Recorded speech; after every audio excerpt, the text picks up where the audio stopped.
에스라, 언약 백성의 역사를 기록한 책. 기록자. 에스라서의 제목은 7에서 10장에 나오는 지도자의 이름에서 유래한 것으로 이것은 주 여호와께서 도우셨다는 뜻이다.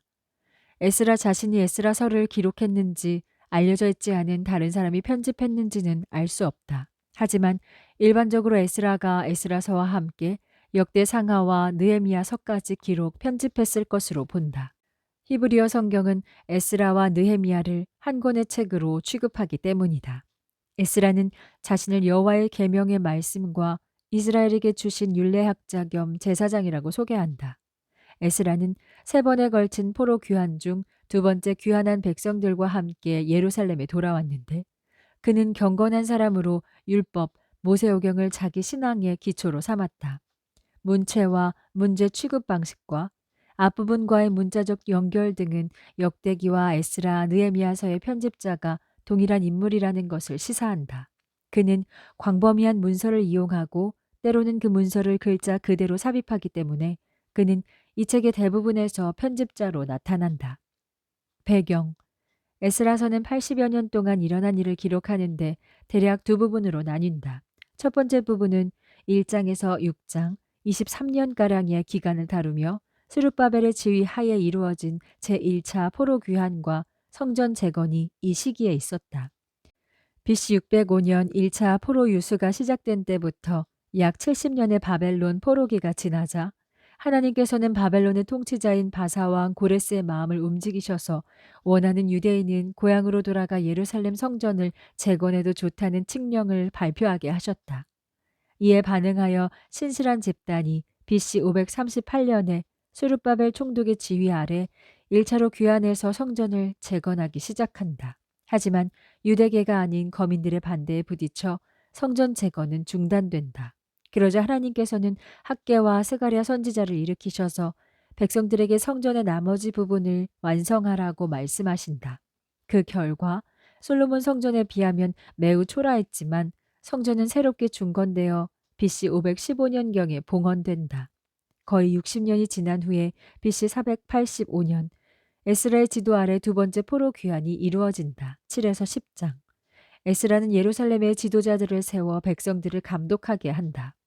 매우 경건한 제사장이었던 에스라는 그 후 이스라엘 백성들이 세속적인 이방 백성들과 통혼하며 그들의 습성을 따라 우상을 섬기는 것을 보고는 이스라엘 백성들을 불러 철저한 회개를 요청하며 하나님의 율법에 다시 한번 복종하게 하고 이방 여인들과 결혼한 사람들에게는 이혼을 요구한다.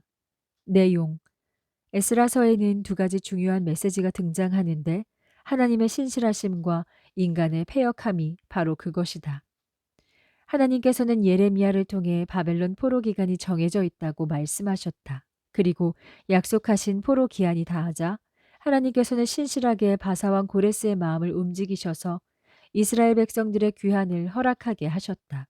백성들은 하나님의 거룩한 약속 덕분에 고향 땅으로 돌아왔지만 대적들이 그들을 낙심시키고 일시적이지만 성전 재건을 포기하게 만들 때 여기에 굴복했다.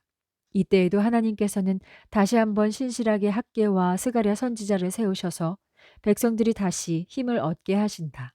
그 결과 이스라엘 백성들은 힘을 얻어 성공적으로 임무를 완수한다. 하나님께서 그들에게 맡겨주신 임무를 완수한 후에 백성들은 자기들이 세운 성전에서 하나님을 경배한다. 그런데 그 이후에 백성들은 다시 하나님의 명령에 순종하지 않고 그 말씀을 떠나버렸다. 그 결과 얼마 후에 그들은 모든 세대가 일어나서 내가 부끄럽고 낯이 뜨거워서 감히 나의 하나님을 향하여 얼굴을 들지 못하오니라고 고백하기에 이른다. 이렇게 백성들이 하나님의 말씀을 떠나 방황할 때 하나님께서는 신실하고 경건한 제사장을 세우셨다. 그는 백성들에게 하나님의 진리의 말씀을 가르쳤으며 철저하게 회개하고 죄악된 길을 버리라고 요청한다. 이렇게 하나님은 신실하셨지만 대조적으로 백성들은 패역했다. 그러나 모든 상황은 하나님의 신실하심으로 극복된다. 개인적인 적용. 에스라서는 하나님의 백성이 얼마나 쉽게 마음을 잃어버리고 그들의 구별됨을 등한시하는지 보여준다. 하나님은 약속을 지키시는 분이시다. 그럼에도 불구하고 언약 백성들은 하나님의 약속을 쉽게 잊어버리고 자신들을 왕 같은 제사장들이요 거룩한 나라요 그의 소유가 된 백성으로 구별해주는 도덕적인 특징을 잃어버린다. 이런 일이 일어날 때 하나님의 계획은 지체된다. 물론 하나님의 백성이 죄를 지었다고 해서 하나님의 계획이 멈추지는 않는다. 하지만 하나님의 계획이 방해받거나 지체될 수는 있다. 하나님께서는 우리보다 크신 분이시기 때문에 우리의 부족함을 넘어서 하나님의 뜻을 이루어 가실 수 있다. 하지만 하나님께서는 자신이 원래 계획하셨던 대로 그의 뜻을 이루시도록 우리가 하나님의 계획에 순종하여 믿음으로 걸어나가기를 원하신다. 계시된 그리스도. 그리스도의 그림자인 에스라는 그가 살았던 삶과 그가 완수한 역할을 볼 때 세 가지 면에서 그리스도를 예표한다. 1. 에스라는 사람들의 마음을 준비시켜 여호와의 율법을 구하고 그것을 행하도록 독려하는 사람이다. 에스라는 예수 그리스도께서 하나님 아버지께 온전히 순종하심으로써 본이 되셨음을 우리에게 일깨워 준다. 2. 에스라는 제사장이다. 그런 면에서 에스라는 위대한 대제사장이신 그리스도를 예표한다. 3. 에스라는 위대한 영적 개혁의 영도자였다. 그는 이스라엘 백성에게 진지하고 처절한 회개를 요구하였다.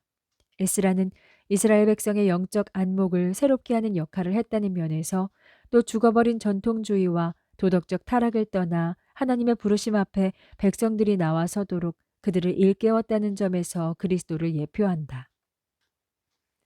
성령의 행하심. 에스라서에서 역사하시는 성령의 모습은 하나님께서 그의 약속을 성취하시기 위해 섭리적으로 운행하시는 모습에 나타난다. 이것은 에스라서에 6번 등장하는 여호와의 손이라는 말로 알 수 있다. 여호와께서 고레스의 마음을 감동시킨 것은 성령께서 행하는 일이며 아수르 왕의 마음을 돌이키신 것 또한 성령의 일이다. 성령은 유다 사람들에게 예언한 학개와 스가랴 선지자를 통해 예표되기도 한다. 성령의 역사는 에스라의 개인적인 삶 가운데 분명하게 보인다. 에스라는 자신이 여호와의 율법을 연구하여 준행하며 율례와 규례를 이스라엘에게 가르치기로 결심함으로써 그리고 왕에게 구하는 것을 다 받음으로써 성령이 직접적으로 운행하심을 예표한다.